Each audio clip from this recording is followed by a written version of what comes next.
आज का पैपलॉग देखने वाले सभी साथियों को प्यार भरी नमस्कार। इंसान बूढ़ा भले हो जाए, लेकिन उसका मन हमेशा एक ही जिद पर अड़ा रहता है। मुझे हमेशा युवा ही दिखना है।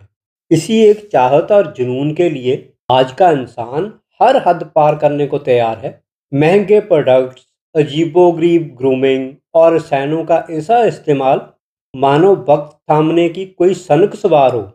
लेकिन क्या हो जब हमेशा जवान दिखने की यही इंसानी चाहत एक ऐसे खौफनाक और अनसुलझे रहस्य में बदल जाए जहां से वापस लौटने का कोई रास्ता ही ना हो। क्या इन प्रोडक्ट्स की मदद से कोई इंसान हमेशा जवान रह सकता है? अगर आपको यह मौका मिले कि आपकी उम्र कभी ना बढ़े, आपके चेहरे पर कभी झुर्रियां ना आए और आपके हर पाप हर बुराई का असर किसी और पर दिखाई दे, तो क्या आप यह सौदा स्वीकार करेंगे? सुनने में जय किसी सपने जैसा लगता है।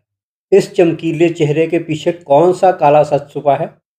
लेकिन यही सपना एक नौजवान के लिए अभिशाप बन गया। आज हम बात करेंगे विश्व साहित्य के सबसे रहस्यमय और चर्चित उपन्यास the picture of Dorian Gray की, जिसे लिखा था प्रसिद्ध आयरिश लेखक ऑस्कार वाइल्ड ने। यह कहानी है सुंदरता, लालच, आत्मा और पतन की। 19वीं सदी में लंदन में डोनियल ग्रे नाम का एक बेहद सुंदर युवक रहता था। उसकी सुंदरता ऐसी थी कि लोग उसे देखते रह जाते थे। चित्रकार बेसल हार्वर्ड डोरियन की खूबसूरती से इतना प्रभावित हुआ कि उसने उसका एक शानदार चित्र बनाया।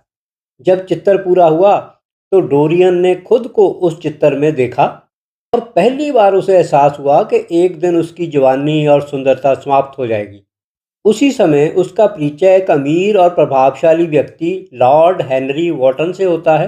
लॉर्ड हेनरी का जीवन दर्शन बहुत अलग था। वह कहता था, जीवन का उद्देश्य आनंद है, नैतिकता और आदर्श केवल समाज के बनाए हुए बंधन हैं। डोरियन उसके विचारों से प्रभावित हो जाता है। अपने चित्र को देखकर डोरियन के मन में एक खतरनाक इच्छा जन्म लेती है। वह कहता है, काश मैं हमेशा जवान रहूं और बूढ़ा होने का सारा असर इस चित्र पर दिखाई दे। इसके बदले मैं अपनी आत्मा भी दे सकता हूँ। यह केवल एक भावुक वाक्य था, लेकिन जैसे किसी अज्ञात शक्ति ने उसकी बात सुन ली थी। समय बीतने लगा, लेकिन डोरियन का चेहरा वैसा ही रहा। ना कोई झुर्री, ना कोई बदलाव, परंतु उसका चित्र बदलने लगा। डोरियन एक गरीब अभिनेत्री सिबल वेन से प्रेम करने लगता है। सिबल एक थिएटर में काम करती थी और अद्भुत अभिनय करती थी, लेकिन प्रेम में पड़ने के बाद उसका अभिनय कमजोर हो जाता है। डोरियन, जो केवल सुंदरता और मनोरंजन को महत्व देने लगा था, उसे अपमानित करके छोड़ देता है। अपमान से टूटकर सिब्बल आत्महत्या कर लेती है। जब डोरियन घर लौटता है तो वह देखता है कि उसके चित्र के चेहरे पर पहली बार क्रूरता की एक रेखा उभर आई है। तभी उसे समझ आता है कि उसका चित्र उसकी आत्मा का दर्पण बन चुका है। अब डोरियन निडर हो जाता है। उसे पता है कि उसके चेहरे पर उसके कर्मों का कोई असर नहीं पड़ेगा। वर्षों तक वह विलासता, छल, धोखे और अनैतिक जीवन में डूबा रहता है। उसकी संगत में आने वाले कई लोगों का जीवन बर्बाद हो जाता है। समाज में उसके बारे में तरह तरह की बातें होने लगती हैं, लेकिन कोई भी उसके चेहरे को देखकर विश्वास नहीं कर पाता, क्योंकि 20 साल बाद भी वह उतना ही जवान दिखाई देता है। दूसरी ओर उसका चित्र दिन प्रतिदिन भयानक होता जाता है। चित्र में उसका चेहरा क्रूर, दुष्ट और भयावह बन चुका था, मानो हर पाप उस कैनवस पर दर्ज हो रहा हो। एक दिन उसका वही दोस्त चित्रकार बेसल हार्वर्ड डोरियन से मिलने आता है। वह डोरियन के बारे में फैल रही अफवाहों से चिंतित था। डोरियन उसे वह चित्र दिखाता है। चित्र को देखकर बेसल स्तब्ध रह जाता है। उसे समझ आ जाता है कि जय सब डोरियन की आत्मा का प्रतिबिंब है। वह डोरियन से पश्चाताप करने की विनती करता है, लेकिन डोरियन क्रोध में आ जाता है और उसी क्षण वह अपने सबसे अच्छे मित्र बेसल की हत्या कर देता है। चित्र अब और भी भयानक हो जाता है। उसकी आंखों में रक्त पिपासा और चेहरे पर पागलपन झलकने लगता है। समय बीतता है। डोरियन के पास धन था, सुंदरता थी, लेकिन शांति नहीं थी। वह रातों को सो नहीं पाता। उसे अपने अपराधों की जांच सताती रहती है। वह समझ जाता है कि उसने जवानी तो बचा ली, लेकिन अपनी आत्मा खो दी।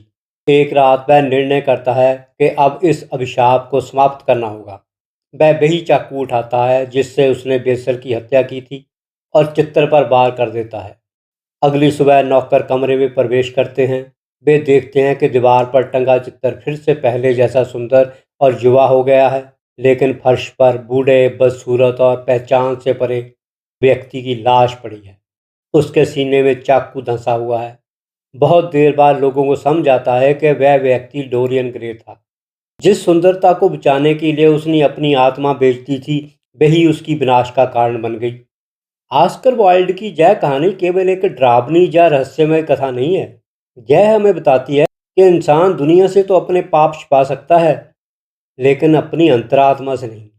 हम अपने चेहरे को सुंदर बना सकते हैं, अपनी छवि चमका सकते हैं, लेकिन अपने कर्मों का हिसाब मिटा नहीं सकते। डोरियन ग्रे का चित्र दरअसल हम सबके भीतर छुपी उस आत्मा का प्रतीक है जो हमारे हर अच्छे बुरे काम को दर्ज करती रहती है। और शायद इसी कारण एक सदी से भी अधिक समय बीत जाने के बाद भी the picture of Dorian Gray दुनिया के सबसे प्रभावशाली उपन्यासों में गिना जाता है। तो दोस्तों, अगर आपको यह शक्ति मिल जाए कि आपके कर्म का असर आपके चेहरे पर ना दिखे, तो क्या आप डोरियन ग्रे जैसा जीवन चुनेंगे? अपनी राय कमेंट्स में ज़रूर लिखिए। यही कहानी समाप्त करता हूँ। आगे मिलेंगे फिर किसी और कहानी के साथ। धन्यवाद।